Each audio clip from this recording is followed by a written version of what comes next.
जब क्रिसमस आता है तो हम में से कई मुसलमान मैरी क्रिसमस वाला स्टेटस लगाते हैं, क्रिसमस विश करते हैं और चर्च घूमने जाते हैं, कैंडल्स जलाते हैं। क्या आपको पता है जब आप मैरी क्रिसमस बोलते हैं तो इसका मतलब क्या है?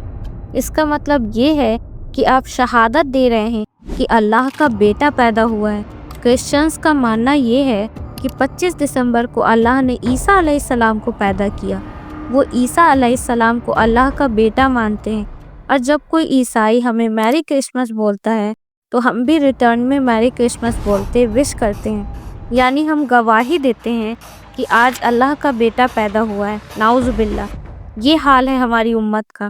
अल्लाह कुरान में सूरह मरियम में फरमाते हैं कि जिसने भी कहा कि अल्लाह ने अपने बेटे को पैदा किया उसने अल्लाह को सबसे बड़ी गाली दी।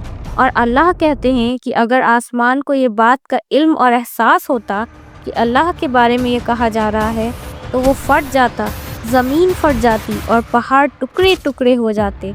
लेकिन हम मुसलमानों को कोई फ़र्क नहीं पड़ता। अस्तगफिरुल्लाह, हमें पता ही नहीं ये एक वर्ड बोलकर हम अल्लाह की कितनी बड़ी गुस्ताखी कर रहे हैं। ये बहुत खौफनाक और ख़तरनाक बात है कि अल्लाह ने अपने बेटे को पैदा किया।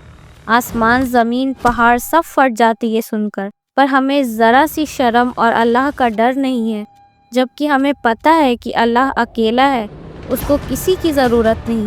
पूरी कायनात, यूनिवर्स को उसने थामा हुआ है, एक ज़र्रा जगह से हट ना सके। हर एक चीज़ पर उसका कंट्रोल है, सब उसके सहारे पर हैं। ना उसको किसी ने पैदा किया, ना माँ बाप है, ना बीवी है, ना उसकी कोई औलाद है।